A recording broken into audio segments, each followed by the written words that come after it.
जज साहब, मैंने मदद की है फरार होने में, उस बड़े ड्यूक की, उस डाकू की, उस हत्यारे की।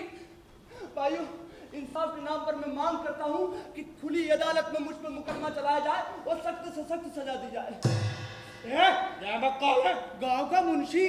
मैं नीच, मैं कमीना, मेरे माथे पर गलन का टीका है भाई। उस वक्त इन्हें पता कि कैसे मैंने चीख चीख कर कहा कि मुझे जंजीरों में जकड़ा जाए और राजधानी ले जाया जाए, क्योंकि मैंने उस शातिर फरेबी को अपने घर में पनाह दी थी गलती से, और ये गलती मुझे बाद में पता चली जब ये दस्तावेज मुझे अपनी झोपड़ी में बरामद हुए। ये नहीं पढ़ सकते। इन्हें पता कि ये दागी आदमी कैसे खुद को दोषी ठहरा रहा है, और इन्हें यह भी पता कि लगातार आधी रात तक पैदल चलने को मैंने तुझे कैसे मजबूर किया। हाँ, बराबर धमका धमका के ना, ये तुमने अच्छा नहीं किया अब तक। पको मत शोआ। अरे तुम नहीं जानते, एक नया युग आ गया है। यह युग बिजली की तरह तुम सब पर टूटेगा। तुम खाक हो जाओगे शोआ, और पुलिस मिट जाएगी। हर बात की जांच पड़ताल होगी, सभी के सामने लाई जाएगी, और भविष्य में अगर आदमी गलती करेगा तो कबूल करेगा, क्योंकि वो जनता से बचकर निकल नहीं पाएगा। इन्हें यह भी बता कि मूर्ची बाजार से गुजरते हुए मैंने कैसे चीख चीख कर कहा भाइयों कि मुझे फांसी दे दो। अच्छा, तो फिर वो मोची बाजार वालों ने तुम्हें क्या जवाब दिया? कसाई बाजार वालों ने इसे तसल्ली दी, और मोची बाजार वाले हंस हंस के दोहरे हो गए। चुप। लेकिन यहाँ तुम लोग हो ना भाइयों। जज साहब कहाँ हैं? जज साहब? हाँ, ये रहे जज साहब। ये भाई भाई का जाप बंद करो। इस शाम ये जाप सुहाता नहीं क्यों? बिल्कुल नहीं, बिल्कुल। ये रहे जज साहब। ये जवाब बुसिनिया की जनता को आज तक नहीं मिला होगा भाइयों। श्रीमान, कहाँ है श्रीमान गवर्नर साहब? कहाँ है बड़े पादरी साहब? पुलिस के बड़े साहब? यहाँ है भाइयों, यहाँ। वाह, मुझे तुम लोगों से यही उम्मीद थी। हमसे कहा की उम्मीद थी? वही जो ईरान में हुआ। ईरान में क्या हुआ? ईरान में 40 बरस हुए, सबको सूली पर लटका दिया गया। वजीर, टैक्स कलेक्टर, सभी को। मेरे दादा बड़े आला आदमी थे, उन्होंने ये सब अपनी आंखों से देखा। लगातार 3 दिन यही चलता रहा। अगर वजीर, टैक्स कलेक्टर ये सब फांसी चढ़ा दिए गए, तब राज किसने संभाला? एक किसान ने, फौज की कमान किसने संभाली? एक सिपाही ने, तनख्वाह किसने बांटी? एक रंगरेज ने बांटी। तुम भूल तो नहीं रहे, वो मजदूर तो नहीं थे? अरे लेकिन सवाल यहाँ ये उठता है कि ईरान में ये सब हुआ क्यों? क्यों हुआ? क्यों जरूरी है कि हर बात की कोई वजह हो? अरे तुम काहे को अपनी अकल घिसे डाल रहे हो मेरे भाई? लड़ाई, बहुत लंबी लड़ाई, और अंधेर कर दी। मेरे दादा वहां से एक गीत याद कर लाए थे। अच्छा, जिसे मैं और मेरा दोस्त हम दोनों गाकर सुनाए। इसने ये गीत तुम्हें सिखाया? हाँ सिखाया था, पर आज मेरा गला खराब है। तुम सुनाओ। दफ्तर ठसाठस भरे हुए, अधिकारीगण कर रहे हैं सड़कों पर काम। नदियां उफन कर किनारों से बाहर बह जाती हैं, खेत बंजर पड़ जाते हैं, और अपना पजामा बांधने की तमीज नहीं जिन्हें, वे मुल्कों पर हुकूमत चलाते हैं। और जिनको 10 तक गिनती नहीं गिनाती, वे मुल्कों पर हुकूमत चलाने वालों के बनते हैं कारकुन। अन्न उपजाने वाले किसान खरीदारों के लिए नजर दौड़ाते हैं। दिखाई देते हैं भूख मरे जुलाहे करघों से घर वापस जाते हैं चीथड़ों में। यही न्याय है? मैं पूछता हूं, क्या यही न्याय है? हाँ, यही न्याय है। ये गीत तुम शहर में भी गाओगे?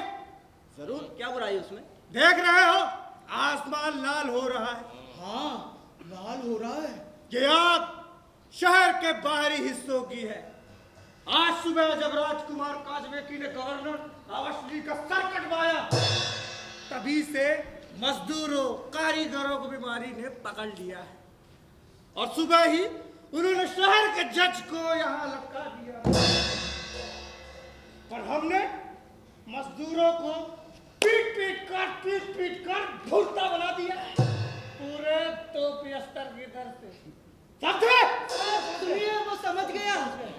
वैसे वो बुरा आदमी नहीं है, बस कभी कभी यहाँ वहाँ से कुछ एक मुर्गियाँ दाल देता है और एक आध खरगोश भी। इस उथल पुथल में तुम लोग अपना उल्लू सीधा करने यहाँ आए हो हैं? मुझे तो खुद नहीं मालूम मैं यहाँ क्यों आ गया हूँ।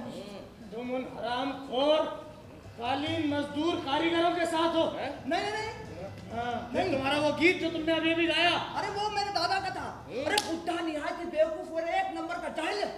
अच्छा, तो फिर वो रंगरेज जिसने तनख्वाहें बांटी थी, वो ईरान का मामला है। बड़े ड्यूक को अपने हाथों फांसी पर ना चढ़ा पाने के लिए जो तुम अपने आप को कोस रहे थे, वो भाईजान मैंने अभी तो कहा, मैंने खुद उसे निकल भागने दिया था। हाँ, इसकी सोबत मैं भी खा सकता हूँ। जब उसे फांसी पर चढ़ाओ।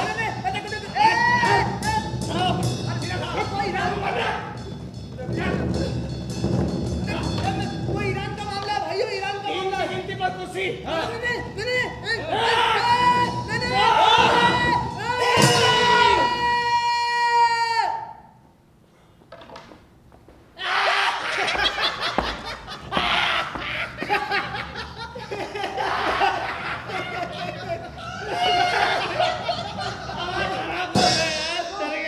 वो रहा तुम्हारा नया युग। दोस्तों, यहाँ हंसने की ऐसी क्या बात हो गई भाई? अगर इजाजत हो तो कुछ एक गंभीर बातें मैं कर सकूं। कल सुबह ही ग्रुसिनिया के राजकुमारों ने बड़े ड्यूक की निरंकुश सरकार का तख्ता उलट दिया है दोस्तों। उनके कई गवर्नरों का भी सफाया कर दिया, पर दुर्भाग्य से बड़ा ड्यूक बचकर भाग निकला है। अब ऐसे अहम मौके पर उन मजदूरों ने भी बगावत कर दी है जो हमेशा से फसादी रहे हैं। मेरे दोस्तों, हमें ग्रुसिनिया में चाहिए शांति, शांति, शांति, पूरी शांति और न्याय। इसीलिए दोस्तों मैं इसे लाया। ये होगा नया जज, बहुत ही काबिल आदमी।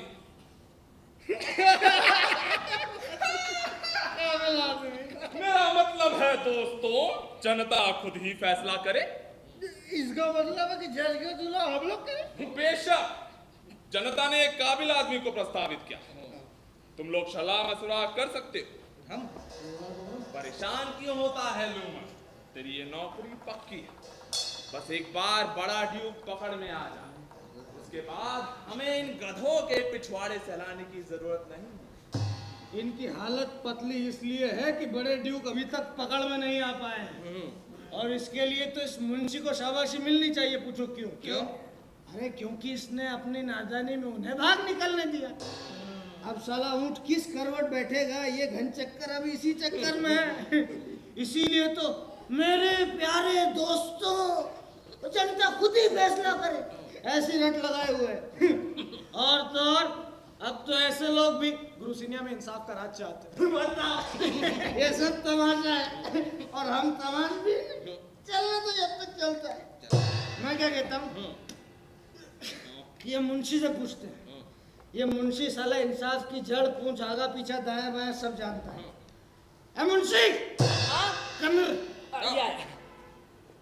जी यस, ये बात बताओ कि ये भतीजे को जज बनाया जाए?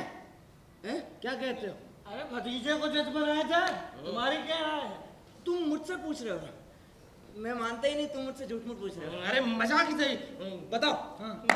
तुम लोग इसे परखना चाहते हो, राइट। अच्छी बात है। कोई चोर लफंगा तुम्हारी हिरासत में है, नंबरी आदमी चाहिए, तभी ये अपनी काबिलियत दिखा पाएगा। गवर्नर के 2 भड़ुए डॉक्टर नीचे, उन्हें इस्तेमाल किया जाए। नहीं नहीं नहीं, बिल्कुल गलत। देखो, जब तक जज की नियुक्ति नहीं हो जाती, असली मुजरिमों को नहीं लाया जा सकता। अरे हो सकता है गधा ही हो और वह भी दिख भी रहा है, लेकिन इसकी बाकायदा नियुक्ति होना चाहिए ना, वरना ये बात कानून के खिलाफ होगी। राइट। तो फिर अब किया क्या जाए? या क्या जाए, मैं मुलजिम बन जाता हूँ। किस जुर्म का बनूं, मेरे लिए तय कर पाना मुश्किल नहीं। तुम? हाँ,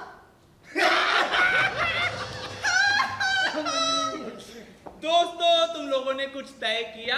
हाँ, हम लोगों ने किया है ना। शाबाश। क्यों ना एक बार आजमाइश कर लेनी चाहिए। हमारा दोस्त मुलजिम बनेगा और उम्मीदवार की जगह ये लिए रहे। ये अजीब बात है, पर खैर, ये सिर्फ खाना पूर्ति है लूमड़। कुछ पढ़ा बड़ा है कि नहीं? जीतता कौन है, तेज चलने वाला या धीमे चलने वाला? खामोश चलने वाला चचा हसन, खामोश चलने वाला। कार्रवाई शुरू की जाए। यहाँ कोई है जो मुझे पहचानता है? मैं बड़ा ड्यूक हूँ। ये क्या है? ये तो वाकई उन्हें जानता है। बहुत खूब, चलने दो। मुझ पर इल्जाम है कि मैं लड़ाइयाँ लड़ता रहता हूँ। मैं कहता हूँ कि बकवास। ये एकदम बकवास है। अगर ये काफी नहीं है तो मेरे पास वकील भी है, करीब 500 वकील। मेरे प्यारे दोस्तों, क्या तुम लोग चाहते हो कि मैं इस मुकदमे की सुनवाई करूं? अब बुरा ना मानना दोस्तों, ये मुकदमा मुझे जरा अजीब लग रहा है। मेरा मतलब अपने मिजाज के ख्याल से। चालू रखो। चलने दो लूमड़। ठीक है। ग्रूसनिया की जनता बनाम बड़े ड्यूक, मुल्जिम अपना बयान दो। जो भी हो, मैंने खुद खबरें पढ़ी है।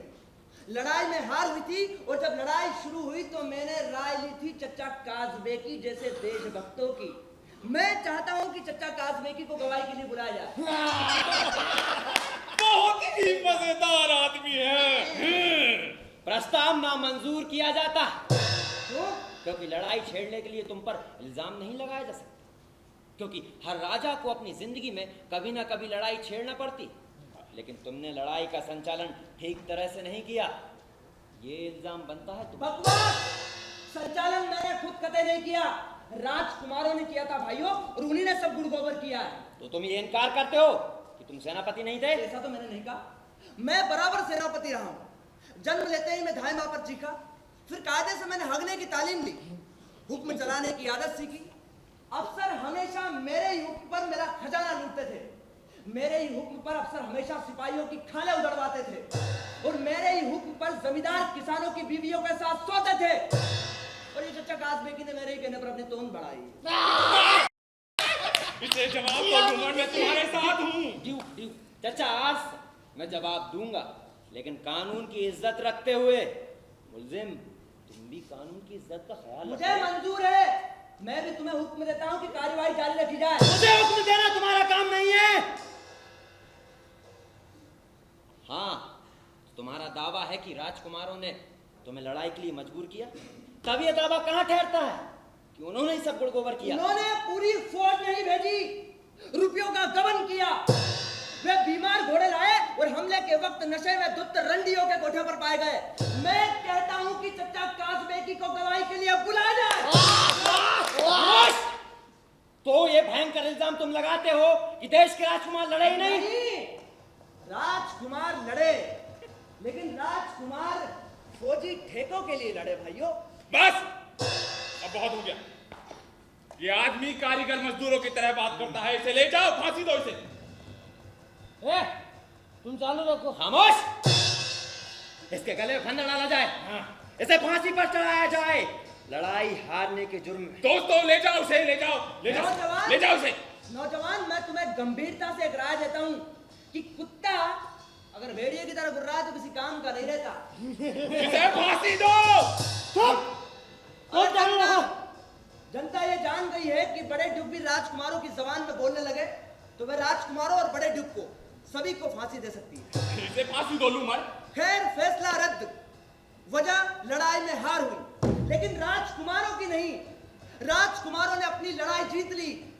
38,63,000 राजकुमारों ने उन घोड़ों के नाम पर खाए, फौज को कभी गए ही नहीं। इसे फांसी दो। 40,80,000 राजकुमारों ने उस रसद के नाम पर खाए जो फौज को कभी गई नहीं। इसे फांसी दो।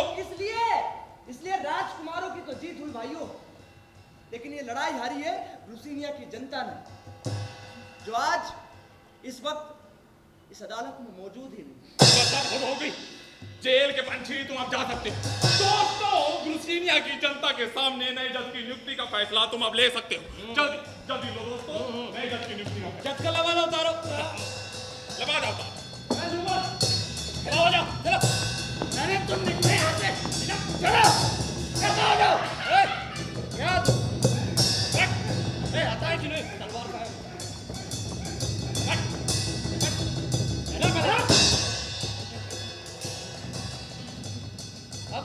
कुर्सी पर सही गधे को बैठाया जाए। अब तक जज की कुर्सी पर जितने भी बैठे वो बदमाश हुआ करते थे, लेकिन आज एक बदमाश को ही जज बनाया जा रहा है। कुर्सियां की आवाम, ये रहा तुम्हारा नया जज।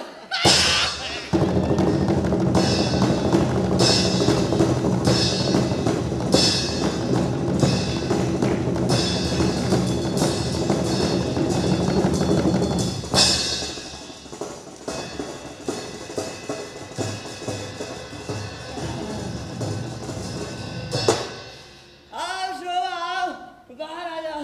हाँ, यहाँ रखो कुर्सी, यहाँ रखो। बहुत अच्छे, रखो। देखो, इंसाफ को चाहिए कि इसे कभी बंद कमरे में नहीं होना चाहिए। नींबू के बाग से कितनी बढ़िया हवा आ रही है। और इंसाफ को चाहिए कि इसे खुले में किया जाए, क्योंकि हवा जब इसके घाघरे को ऊपर उठाती है तो पता चलता है कि नीचे क्या है। हाँ, तो आज का मुकदमा क्या है? अभी पेश करता हूँ। ससुर, बहू, नौकर अदालत में हाजिर हो। ए गरीबों की शक्ल वाले, तुम वहां जाकर खड़े हो जाओ। बहुत अच्छे, जल्दी करो। तो मामला तुम्हारी बहू का है। जी सरकार, इस बदमाश ने मेरे घर को बर्बाद करके रख दिया सरकार। अच्छा, ऐसा क्या किया इसने? घर की इज्जत का है सरकार। मैं अपने बेटे की तरफ से मामला पेश करना चाहता हूँ। वो पहाड़ों को इस पार व्यापार करने गया हुआ है सरकार, और इस साइज ने मेरे घर को पूरी तरीके से बर्बाद कर दिया। और ये रही मेरी बहू। देखो ससुर जी, मामला शुरू हो इससे पहले मैं बता दूं कि मैं लेता भी हूँ। हाँ, जल्दी करो, जल्दी करो। ये लीजिए पूरे 1000 रुपये। बहुत अच्छे। अब बयानों और दरबयानों का किस्सा छोड़ा जाता है, क्योंकि मामला बलात्कार का है। शुरू करो। सरकार, इस बदमाश ने मेरी बहू लुडविका को घास के ढेर में गिरा लिया था सरकार। इसने गिराया ही था कि मैं पहुंच गया सरकार। अच्छा, अस्तबल, खूबसूरत घोड़े। मुझे चितकबरी घोड़ियां खास तौर से पसंद है। मुझे भी सरकार, मैं अपनी बदकिस्मत बहू को अपने बेटे की तरफ से बहुत डांटा पड़ा। मैंने कहा ना, मुझे चितकबरी घोड़ियां खास तौर से पसंद है। सरकार, मेरी बहू लुडविका ने मंजूर किया कि साइस ने उसे जबरदस्ती पकड़ लिया था सरकार। लुडविका, जरा अपना घूंघट हटाओ।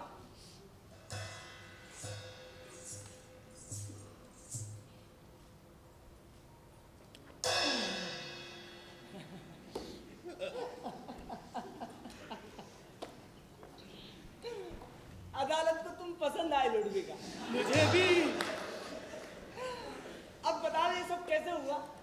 हुजूर, जब मैं अस्तबल में नए बछड़े को देखने गई थी ना, हाँ? तो साइस वहाँ मौजूद था। अच्छा, और मुझसे कहने लगा, बड़ी गर्मी है, फिर? और मुझे पकड़ लिया। हाँ। और मुझे बहुत गुस्सा आया।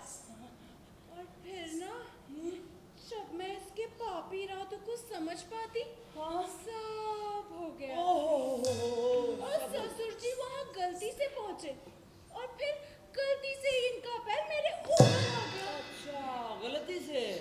सरकार, वो जो घोड़दार में काली घोड़ी है ना सरकार, हाँ। उस पर हम चढ़ते हैं सरकार अपने बेटे की तरफ। ओ, अपने बेटे की तरफ से। गरीब, तुम कबूल करते हो कि तुमने शुरुआत की थी? हाँ। सच कह रहे हो?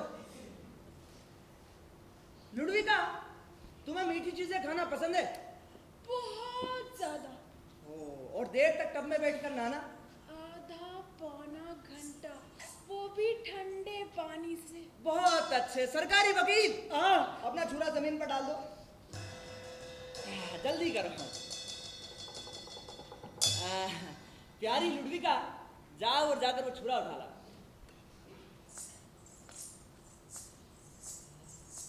देख रहे हो कैसे हिल रहे हैं ये?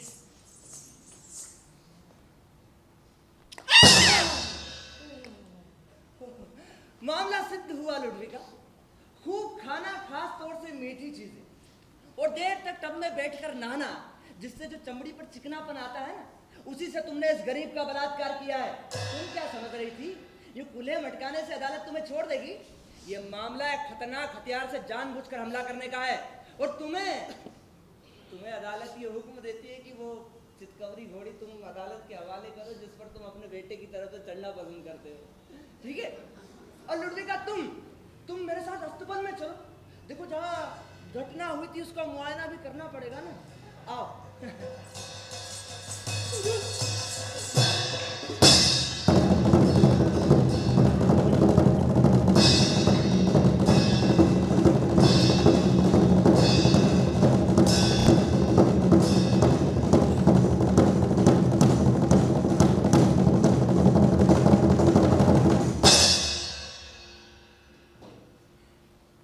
आज का मुकदमा क्या है शोभा? हुजूर, मामला जमीन का है।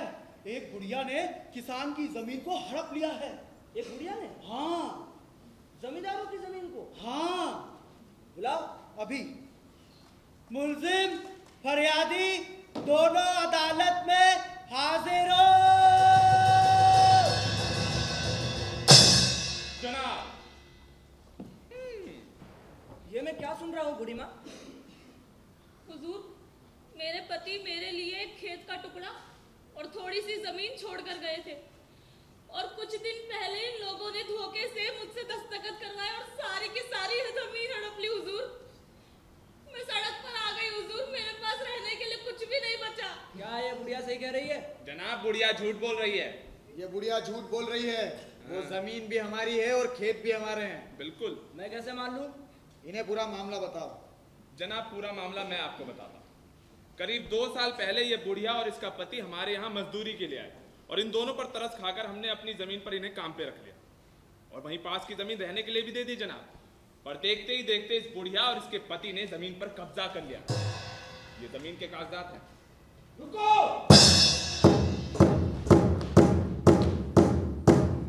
माय लॉर्ड, जो कुछ भी इस बुढ़िया ने कहा है वो सच है। अरे इस डाकुओं ने जबरदस्ती छीन लिया था। अच्छा, वैसे आपकी तारीफ? मैं इस इलाके का बादशाह हूँ। बादशाह के लिए एक सुराही शराब। जनाब, दोनों मिले हुए हैं। मैं कह रहा हूँ मैं ये कहता वही हूँ आदमी चुप है। रहो। वही आदमी है, इसका रिश्तेदार, इसका बहनोई। गरीबों पर अत्याचार करने के लिए तुम दोनों पर 500-500 प्याज का जुर्माना, और बूढ़ी माँ तुम, ये सारी जमीन जायदाद आपकी है। बस कभी कभार एक सुराही शराब के लिए बुला लीजिएगा। निकल जाओ, दफा हो जाओ यहाँ से। और तुम दफा हो जाओ यहाँ से।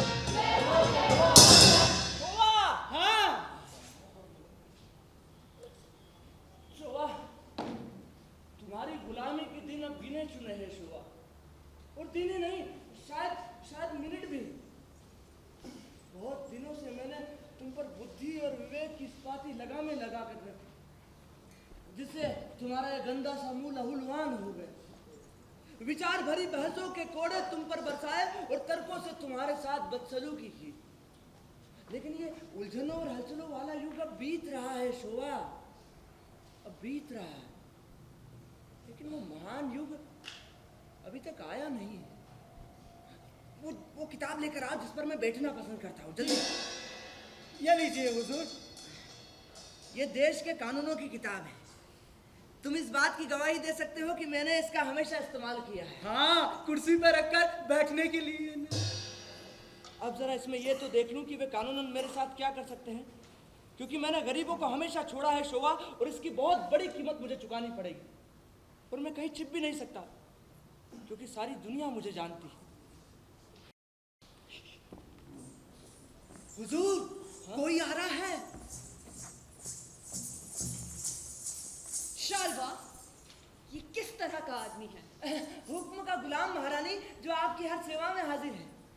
ये गवर्नर साहब की पत्नी मैडम नताला आबा शिवली। सालों पहले इनके छोटे बच्चे को इनकी एक नौकरानी लेकर भाग गई थी। उसे वापस लाया जाएगा सरकार, मैं आपकी हर सेवा में हाजिर रहूंगा।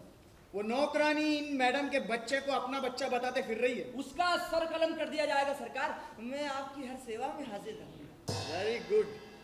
चाहे जमीन आसमान एक हो जाए असदक, बच्चे की कस्टडी मैडम को ही मिलना चाहिए। बिल्कुल बिल्कुल सरकार। बस फिलहाल तो तुमसे इससे ज्यादा कोई काम नहीं है। चले नताला। शालवा, मुझे ये आदमी बहुत ही बेहुदा लगता है। अरे मैडम मेरी बात सुनिए।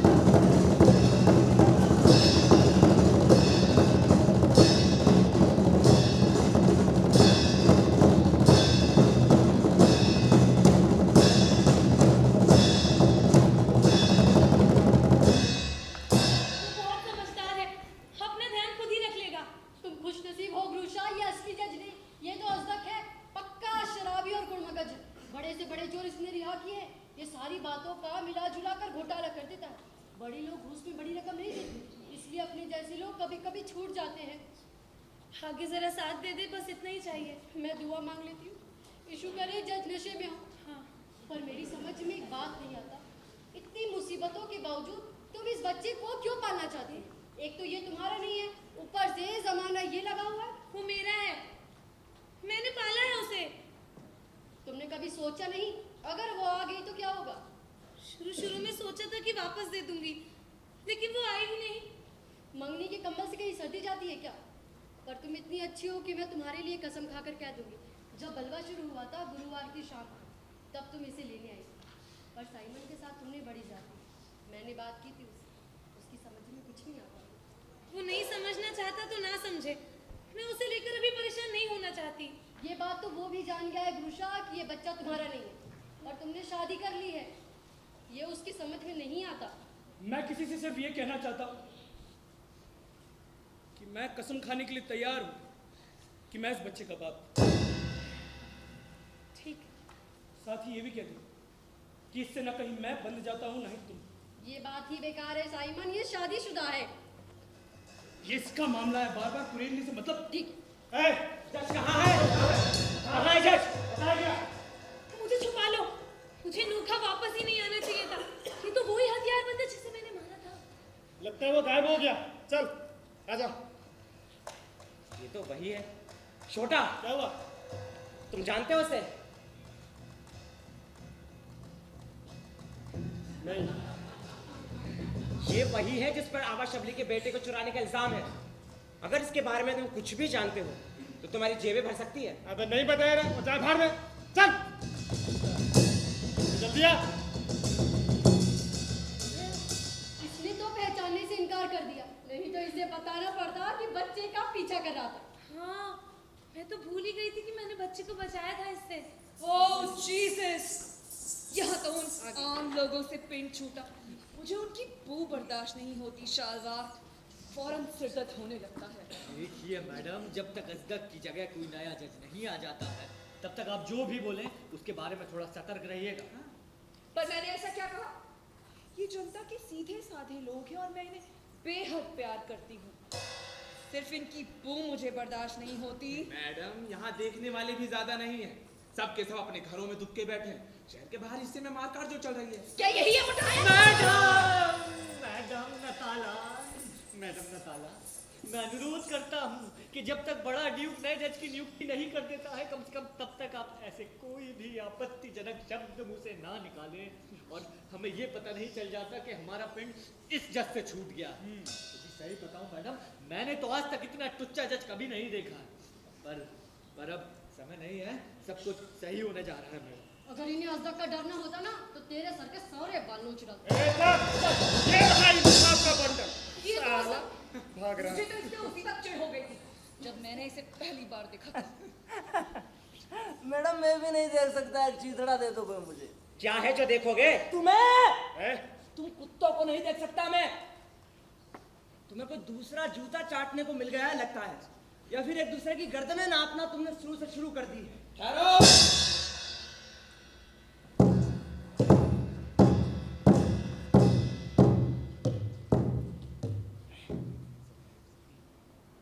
बड़े ड्यूक का एक फरमान लाया हूं। इसमें नियुक्ति की नई सूचनाएं हैं। सावधान! नए जज के संबंध में कहा गया कि हम एक ऐसे आदमी की नियुक्ति करते हैं, साथ ही उसे धन्यवाद देते हैं कि उसने देश के लिए एक अत्यंत महत्वपूर्ण जीवन की रक्षा की। वो आदमी नूखा का निवासी है और उसका नाम है अजदक। यहाँ अजदक कौन है? ये बंदा खड़ा है। कॉन्ग्रेचुलेशन। इसे आजाद करो। चलो।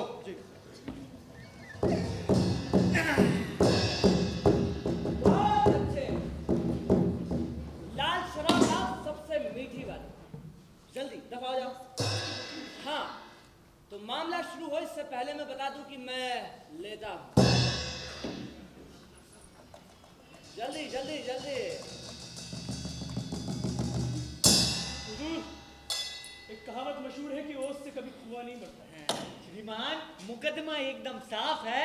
इसने एक बच्चे को उड़ाया है और अब उसे सौंपने से इनकार करती है। एक बहुत खूबसूरत चेहरा। कार्यवाही शुरू होने से पहले मैं बता दूं कि मैं सिर्फ खाली सच सुनना चाहता हूं, खास तौर से तुमसे। श्रीमान, खून कहते हैं पानी से गाढ़ा होता है और ये पुरानी कहावत है। अदालत वकील की फीस जानना चाहती है। मैं समझा नहीं श्रीमान के। ओह, तो इस अजीब सवाल का जवाब है 575। अजीब सवाल सुना तुमने? समझे? सवाल अजीब है, लेकिन ये मैं क्यों पूछता हूँ? क्योंकि एक अच्छे वकील की बात में जरा दूसरे तरीके से सुनता हूँ। धन्यवाद श्रीमान। श्रीमान, सब रिश्तों से बड़ा खून का रिश्ता होता है। एक माँ और एक बच्चा, क्या दुनिया में इससे बड़ा रिश्ता भी कोई हो सकता है? श्रीमान, क्या एक माँ अपने बच्चे से अलग रह सकती है? श्रीमान, प्यार की पवित्र भाव तरंगों में ये इसकी कोख में आया। इसने अपनी कोख में रखकर इसे खून से सींचा, प्रसव की वेदना सही श्रीमान। और श्रीमान, देखा गया है कि एक शेरनी भी अगर अपने बच्चे से अलग हो जाती है तो जंगल जंगल मारी मारी छटपटाती हुई फिरती है, सूख कर कांटा हो जाती है माय लॉर्ड, सूख कर कांटा हो जाती है। और फिर इन्होंने जो कुछ भी अभी तक बका है और जो ये आगे बकेंगे, उसके बारे में तुम्हारा क्या ख्याल है? वो बच्चा मेरा है। बस मैं उम्मीद करता हूं कि तुम इसे साबित कर सकोगे। बहरहाल तुम मुझे ये बताओ, ये जो बच्चा है तुम्हें क्यों दे दिया? क्योंकि मैंने इसे पाला पोसा है अपनी अक्ल और आत्मा से। इसके लिए खाने के लिए जो बन पड़ा वो मैंने जुटाया, हर तरह की मुसीबत मैंने सही। ऐसा बहुत कम हुआ होगा कि इसके सर पे छत न रही हो। मैंने सब किया। इसे मैंने बहुत प्यार से पाला है। पर अभी तो देखिए कितना छोटा सा है। श्रीमान, इसने अपने और बच्चे के बीच के खून के संबंध का जिक्र कतई नहीं किया है और ये बात अदालत में गौर करने लायक है श्रीमान। अदालत ने गौर किया है वकील। धन्यवाद श्रीमान। गौर किया है। धन्यवाद श्रीमान। श्रीमान, अब इजाजत दीजिए कि एक औरत जिसने बहुत कष्ट उठाए हैं, जो अपने पति को खोकर डर रही है कि कहीं उसका बेटा भी उससे ना छिन जाए, आपके सामने चंद बातें कह सकती। इजाजत है। स्वर्गीय गवर्नर की पत्नी श्रीमती नताला आबाशिवली।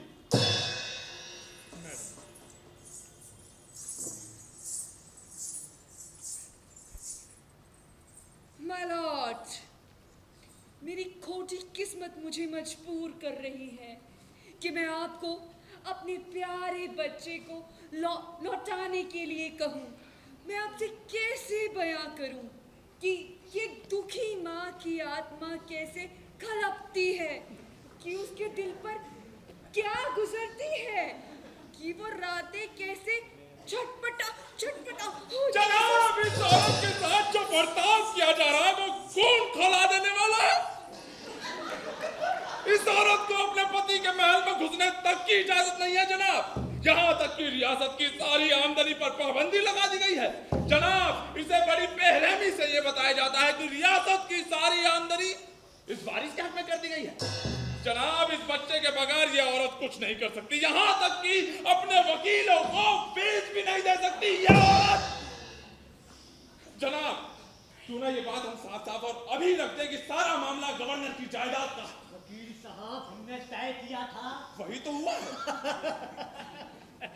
जी हाँ माय लॉर्ड, इस मुकदमे के साथ ये भी साफ हो जाएगा कि श्रीमती नताला को अपनी पति की इतनी बड़ी रियासत बेच सकने का हक भी हासिल है। पर माय लॉर्ड, मैंने ये भी का प्रयोग खास मतलब से किया है, क्योंकि फिलहाल और हमारे सामने एक औरत की मानवीय विडंबना है माय लॉर्ड, जो कि मिसेस नताला ने पहले ही अपने दर्द भरे बयान में स्पष्ट कर दी है। माय लॉर्ड, अगर माइकल अपने पिता की संपत्ति का वारिस नहीं भी होता है तो भी वो अपनी एक माँ का प्यारा बेटा तो रहेगा। ठहरो वकील, आपकी ये जायदाद वाली बात ही महत्वपूर्ण है। ये अदालत के दिल को छू गई है। धन्यवाद श्रीमान। और यही मानवीय भावनाओं का सबूत है। जनाब, अब ये बात तो हम साबित कर ही सकते हैं कि जिस औरत के पास बच्चा है वो बच्चे की असल मां नहीं है। जनाब, मैं अदालत के सामने कुछ साफ और सीधी बातें रखना चाहूंगा। रखो।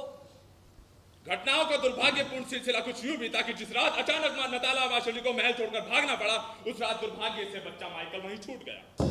और देखा गया है जनाब कि उस रात बावर्ची खाने की नौकरानी ग्रूशा महल में मौजूद थी। और जनाब, ये बच्चे के साथ व्यक्त देखी गई है। हाँ, और उसकी मालकिन पोशाकों के लिए परेशान थी जो उन्हें साथ लेके जानी थी। और जनाब, 1 साल बाद नौकरानी ग्रूशा पहाड़ों में देखी गई और वहीं उसने शादी भी कर ली। लड़की, तुम उन पहाड़ों पे कैसे गई? पैदल चलकर। पर बच्चे तो तब भी मेरा ही था। इस बच्चे का बाप मैं हूँ सरकार। इसकी देखभाल मैंने भी की थी सरकार। जनाब, इस औरत और उस आदमी के संबंध को देखते हुए इस बात पर यकीन कतई ना किया जाए। तो तुम वो आदमी हो जिसने इससे पहाड़ी गांव में शादी की? नहीं जनाब, उसने किसान से शादी की। क्यों क्यों क्यों क्यों क्यों? क्या ये बिस्तर पर ठीक नहीं है क्या? बात वहां तक नहीं पहुंची थी। मैंने तो बच्चे के लिए शादी की थी, क्योंकि ये तो जंग पे था। और अब ये तुमसे शादी करना चाहता मैं अपने बचाव में। नहीं, मैं अब आजाद नहीं हूँ सरकार। तो फिर ये बच्चा जिसे तुम अपना कहती हो आवारगी का नतीजा है। फिर ये किस तरह का बच्चा है? क्या ये कोई गरीब कुछों से उठाया हुआ बच्चा है या फिर अमीर खानदान का है? ये बस एक बच्चा है। मेरा मतलब है शुरू से ही इसके नाक नक्श खूबसूरत थे। जी, इसके चेहरे पे नाक थी। इसके चेहरे पर नाक थी। तुम्हारा ये जवाब बहुत महत्वपूर्ण है हमारा। दर्शकों, मेरे बारे में कहा जाता है कि एक बार मैं फैसला देने से पहले बाहर जाकर गुलाब की झाड़ियों को सूंघ कर देखता हूँ। आजकल ये छल कपट के खेल के लिए बहुत जरूरी हो गया। खैर, किस्सा कोता कि अब मैं तुम्हारी झूठी बातों को नहीं सुनूंगा, खासकर से तुम्हारी। मुझे सब पता है, मुझे धोखा देने के लिए तुम लोगों की मिली भगत है। ये किस्सा बीच में ही तोड़ा गया है। मैंने देखा था कि घूस ली गई है। बको मत, तुमने मुझे कहानी कोड़ी भी नहीं दी है। मेरे पास है ही नहीं, इसलिए। सही कहा, मुझे कंगालों से आज तक कभी कुछ नहीं मिला। अरे हो सकता है मैं भूखा ही मरूं, लेकिन तुम्हें इंसाफ चाहिए। क्या तुम उसके दाम देने को तैयार हो? अरे गोश्त वाले की दुकान पर जाती हो तो जानती हो कि दाम देने पड़ेंगे, लेकिन यहाँ अदालत में ऐसे चले आए जैसे मेरी शादी का भोज हो। हुजूर, एक मिसाल बहुत मशहूर है कि घोड़े के जब नाल लगाई गई तो मक्खी ने पांव बढ़ा दिया। अपने नापदान में पड़ा हीरा पहाड़ी नदी में पड़े पत्थर से बेहतर है। मछुए ने चेचुए से कहा कि मौसम बहुत अच्छा है, चलो मछलियां मार लाएं। नौकर बोला मैं अपना मालिक खुद हूँ, और उसने अपना पैर काट डाला। मैं तुम्हें अपने बाप की तरह प्यार करता हूँ। जार ने किसान से कहा और अपने बेटे का सर कलम कर दिया। बेवकूफ, अपनी कुल्हाड़ी अपने ही पैर मारता है। हुजूर, हर पदौड़े को अपना पात खुशबूदार ही लगता है। बस, अदालत में गंदी भाषा का इस्तेमाल करने के लिए 10 पियासर जुर्माना। इंसाफ क्या होता है ये सबक तुम सीख जाओगे। साहब, ये किस्सा तो बहुत ही बढ़िया है। आप हम पे इसलिए टूट पड़ते हो ना कि हम इन लोगों जैसी लच्छेदार बातें नहीं करते, क्योंकि वकीलों को लेकर आते हैं। बिल्कुल सही कहा, तुम लोग ठेठ गधे हो। अरे तुम्हारी गर्दन भी मार दी जाए ना तो कम नहीं होगा। हाँ, क्योंकि आप तो बच्चा इन्हें दे देना चाहते हैं जो सिर्फ अभी चाहते हैं, जिन्हें बच्चे के पोतड़े तक बदलने की तमीज नहीं है। तुझे खुद इंसाफ करने की तमीज नहीं है। तुझसे ज्यादा तो मुझे ही आता है। तुमने सही कहा, मैं तो जाहिल आदमी हूँ, भगवान आदमी हूँ। अरे इस लबादे के नीचे पहन सकने के लिए मेरे पास ढंग का कपड़ा भी नहीं है, तुम खुद देख लो। खाने और पीने में ही सब कुछ चला जाता है। साला मैं गुरुकुल का पढ़ा लिखा हूँ, ये बात याद आ जाने की खातिर तुम पर 20 जुर्माना। अदालत का अपमान करने की सजा समझी। और तुम्हें ये भी बता दूं, तुम एक नंबर की बुद्धू लड़की हो। तुम्हें चाहिए था कि कभी कभी आंखें मटका कर और यूं खुले हिलाकर मुझे अपने वश में कर लेती, लेकिन तुमने मुझे अपने खिलाफ कर लिया है। 30-72 कर दे, 40 कर दे। मैं नहीं कहूंगी जो तेरे इंसाफ के बारे में सोचती हूँ। शराबी कीड़े, तू तेरी ये मजाल कि मुझसे इस तरह बात करे। तूने अपने आप को इन लोगों का चाकर बना दिया है ताकि इनके बड़े बड़े घर इनसे ना छिन जाए, क्योंकि इन्होंने तो वो घर किसी और से छीने थे। क्योंकि घर पर खटमलों का कब्जा होने लगा, तूने अपने आप को इनका झंडा बरदार बना दिया है। वरना ये अपनी लड़ाई में हम लोगों का इस्तेमाल कभी नहीं करते। और अब मेरे दिल में तेरे लिए बिल्कुल भी इज्जत नहीं है, जरा भी इज्जत नहीं है, क्योंकि चोर डकैत के लिए इज्जत हो ही नहीं सकती। उन्हें तो चाहिए छुरा हाथ में लेके गर्दनें उड़ाते जाए। मैं जानती हूँ कि तू ये बच्चा मुझसे ले सकता है, मैं जानती हूँ। ले जा, एक दफा नहीं 100 बार ले, लेकिन मैं यही कहूंगी कि तेरी कुर्सी पर तेरे जैसे हरामी और बच्चों के साथ बलात्कारियों को बैठा देना चाहिए, क्योंकि फांसी पर चढ़ाए जाने से बढ़कर यही सजा हो सकती है। हो गया? अब 60 होंगे। और अब मैं तुम्हारी इस चिक में उलझा भी नहीं रहूंगा। ये अदालत है, कोई भटियार खाना नहीं है। अरे जज के तौर पर मेरी क्या इज्जत रह जाएगी भाई? और मुझे तुम्हारे मामले में अब कोई दिलचस्पी नहीं है। शोभा, 20 मिनट के लिए ये मुकदमा मुलतवी किया जाता है। वो मियाँ बीवी को बुला के सलाह चाहिए था। जी, आप लोग आ जाइए। बूढ़ा और बुढ़िया अदालत में हाजिर हो। चल गुंडा, अरे अदालत में वृद्धा पेंशन नहीं दी जाती है। नहीं, ये अभी अपने आप को जवान समझते हैं, इन्हें तलाक चाहिए। तलाक से आजकल ये ऐसे मुकदमे क्यों आ रहे हैं शोभा? क्या हुआ? हम एक दूसरे को पसंद नहीं करते सरकार। कब से? 40 साल से। 40 साल से एक दूसरे को पसंद ही नहीं करते। पता नहीं साथ क्यों रह रहे थे। देखो मेरी बात सुनो दादा, तुम्हारा मुकदमा बड़ा है, अदालत इस पर गौर करेगी। तब तक आप वहां जाकर बैठिए। ठीक है, अरे नहीं, वहां जाकर बैठिए। आप लोग आ जाइए, बच्चे को लाओ।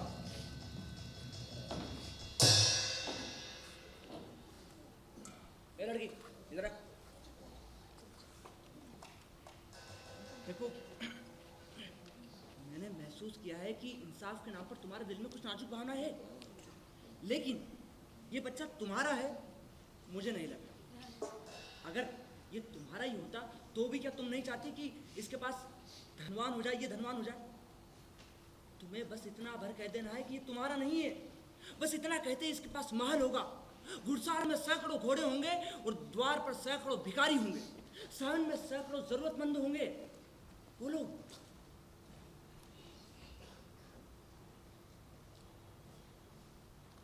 लगता है मैं तुम्हें समझा गया। वो मेरा है, पाला है मैंने उसे, जानता है वो मुझे।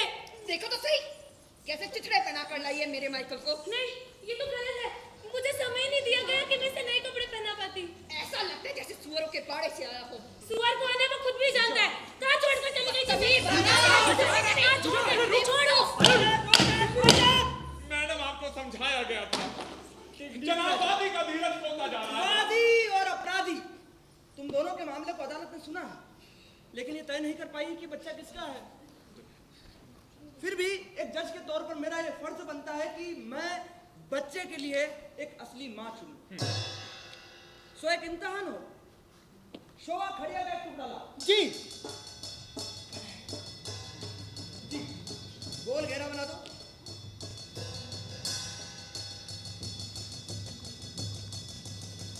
बना दिया।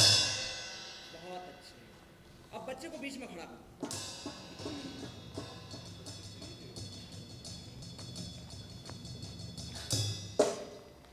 अब तुम दोनों बच्चे के पास में खड़े हो जाओ। महारानी जल्दी करो। दोनों बच्चे के हाथ पकड़ लो। अब जिसमें ताकत है कि वो बच्चे को अपनी तरफ खींच ले, बच्चे की असली माँ को। जनाब मैं ऐतराज करता हूँ। मेरा ऐतराज इस बात पर है कि गवर्नर की जायदाद का फैसला जो बच्चे के हक में है, उसका फैसला जनाब इस खींचातानी से ना किया जाए। बिल्कुल सही। और जनाब हमारी मुवक्किल उतनी तगड़ी नहीं है जितनी की वो औरत। जनाब अपना गंदा सा मुंह बंद रखो, दिखने में अच्छी खासी लग रही हो। अब बच्चा खींचो यार।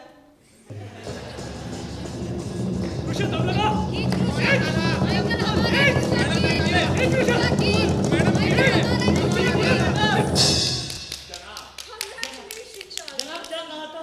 खून का रिश्ता। ये लड़की, तुम्हें क्या हुआ? तुमने खींचा क्यों नहीं? मेरे हाथ से फिसल गया वो। मुझे बस एक मौका दे दीजिए। मैंने अभी जो कुछ बोला मैं सब वापस मांगती हूँ। इसे थोड़े दिन मेरे पास रहने दीजिए जब तक ये 2-4 शब्द बोलने लगे। अदालत पर असर मत डालो। मैं दावे के साथ कह सकता हूँ तुम्हें 20 से ज्यादा शब्द नहीं आते। जनाब एक मौका दे दीजिए। लक्ष्मी ने चेचुए से कहा। बच्चे को फिर से खड़ा करो यार।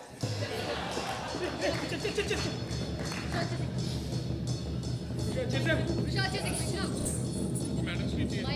मैडम खींच लीजिए। मैडम खींचिए।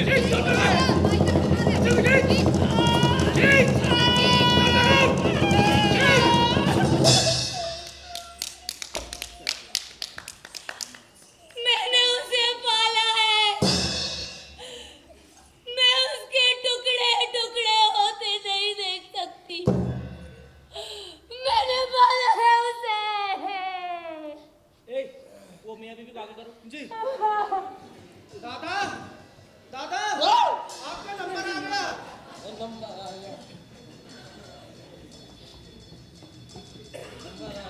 यहीं खड़े हो। अदालत ने यह तय किया है कि भूषा और उसके गांव वाले आदमी को तलाक दिया जाता है। साथ ही दादा, तुम लोग कितने साल से साथ रह रहे हो? बताया तो था 40 साल।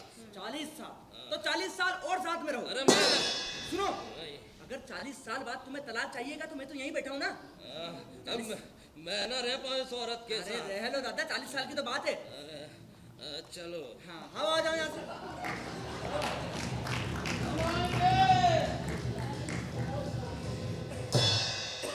और इस तरह अदालत ने यह भी तय कर लिया है कि ये बच्चा किसका है। तो बेटा, थैंक यू अजदक। अरे थैंक यू क्या बात है, इसमें मेरा तो मर्द था ये। इसमें माना नहीं इसकी असली माँ। ये लड़की, इसे पकड़ो और हवा हो जाओ यहाँ से। और मेरी मानो तो चार में दिखना मत। अरे बंद करो यार, तुम्हारी औरत किसी और के पास जा रही है। तुम यहाँ से फौरन दफा हो जाओ। धोखाधड़ी के जुर्म में तुम पर जुर्माना ठोक दूंगा। निकल यहाँ से। और तुम्हारी जमीन जायदाद अदालत के नाम की जाती है। नताला और उस जमीन पर बच्चों के लिए खेल का पार्क बनाया जाएगा। वैसे भी शहरों में बच्चों के लिए जगह कम ही रह गई है। साथ ही ये सब मैंने किया है, इसलिए उसका नाम होगा अजदक क्रीड़ांगन। और अब ये मैं जजी का लबादा भी उतारता हूँ। सूरमा बनना मेरे बस की बात नहीं। कैसा लगा शोभा? बहुत अच्छा। बहुत अच्छा लगा।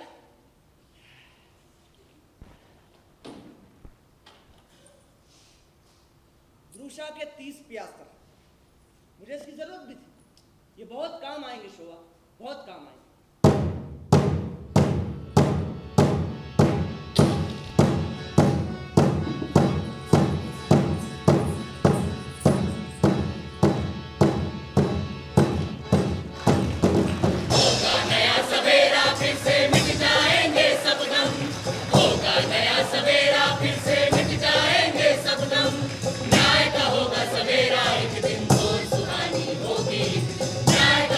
सवेरा एक दिन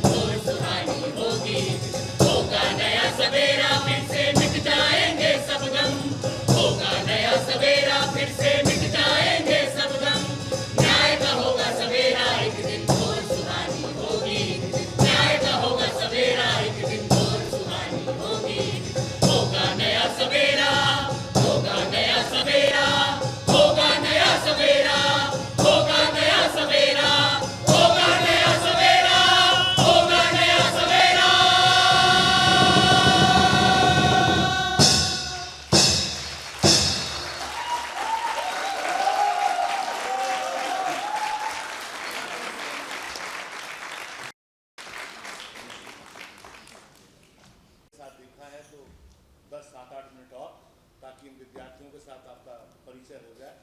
सबसे पहले आपसे ही शुरू करते हैं। मैं रोहित कुमार उत्तर प्रदेश से।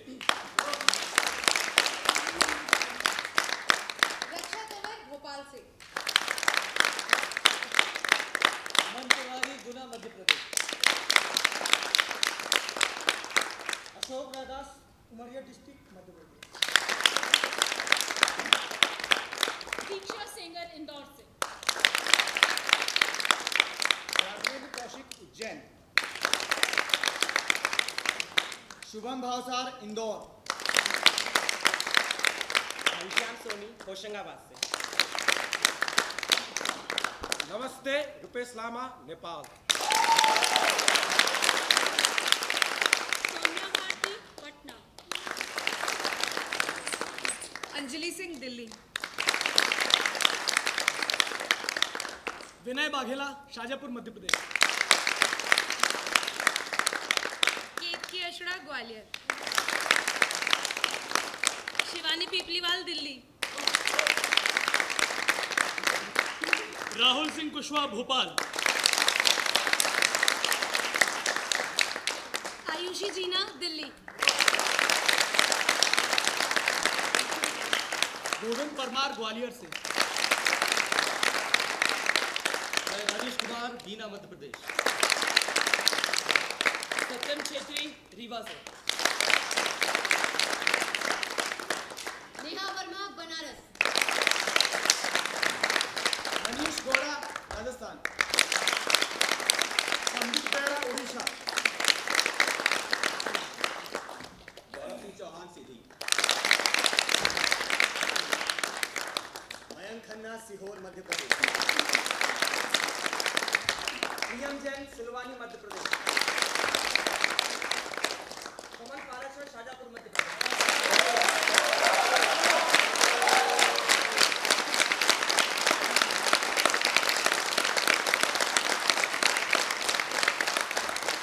इस नाटक के जो नेपथ्य में थे, जो संगीत पक्ष था, संगीत रहीमुद्दीन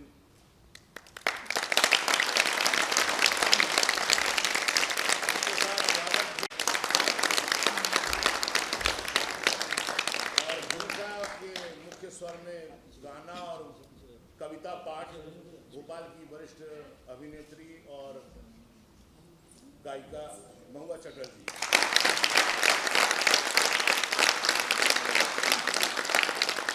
प्रोडक्शन हम लोग ने कुछ इस तरह से किया है कि ये पूरा स्टूडेंट प्रोडक्शन है।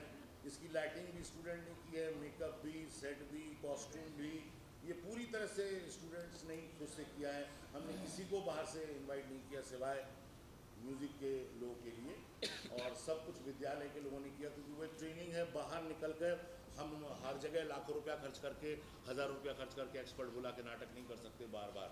तो अगर नाटक करना है, जनता में ले जाना है, तो उसको ऐसा सरल बनाना पड़ेगा कि वो कम संसाधनों में भी ज़्यादा असर डाले। हमारे बीच में बहुत से लोग हैं, मैं बहुत सम्मान के साथ बुलाना चाहूँगा। हमारे बीच में श्रीलंका से आया हुआ एक कलाकारों का दल है, जिसमें कविराज जी उसको नेतृत्व कर रहे हैं, वो मंच पर आ जाएं। नेपाल से एक प्रतिनिधिमंडल आया हुआ है कलाकारों का, उसके प्रमुख यहाँ पर आ जाएं। और आसाम से श्रीमान फिलिप साहब आए हैं, दर्शक दीर्घा में बहुत बड़े बड़े लोग हैं, अंतर्राष्ट्रीय दर्शक हैं। हेलो, और मैं बहुत स्वागत करना चाहता हूं आदरणीय गिरिजा शंकर जी को कि वो मंच पर आए और हमारे अतिथियों को पुस्तक देकर उनका अभिनंदन करें।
CBI के वरिष्ठ अफसर श्री आशीष जी भी हमारे बीच में, मैं आदर के साथ उनको मंच पर बुलाना चाहूँगा कि वो मंच पर।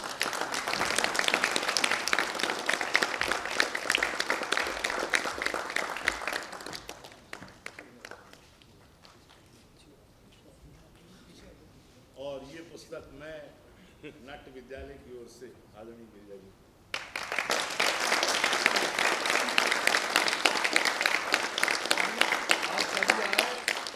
आशीर्वाद मिला, बहुत बहुत धन्यवाद। 1 घंटा 50 मिनट का नाटक है, लंबा नाटक है, इंटरवल करने की गुंजाइश नहीं है। ब्रेख्त का नाटक है, कमलेश जोर जी का अनुवाद है और विद्यार्थियों के इस बैच की ये पहली प्रस्तुति है, तो आप लोग जोरदार आशीर्वाद दें।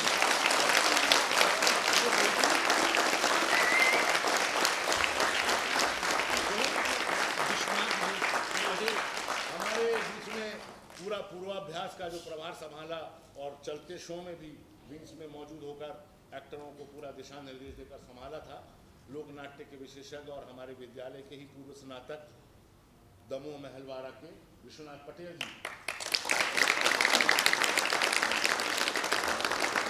कमलेश हमारे बैकग्राउंड में एक बहुत स्ट्रॉन्ग है, जो बैक स्टेज का काम देखते हैं, विद्यार्थियों के साथ रहते हैं, बिहार के मोहम्मद शहनशाह।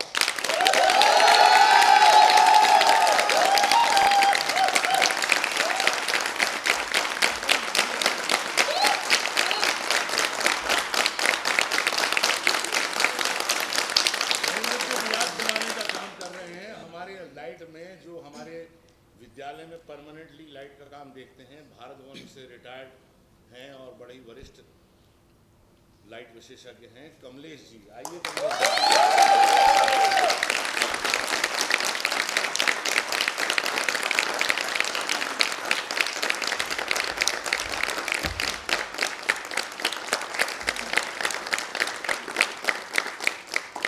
सबका एक बार फिर से अभिनंदन। आते रहिए, आशीर्वाद देते रहिए। शबा खैर, गुड नाइट। और इस नाटक के डायरेक्टर श्री आलोक चटर्जी जी।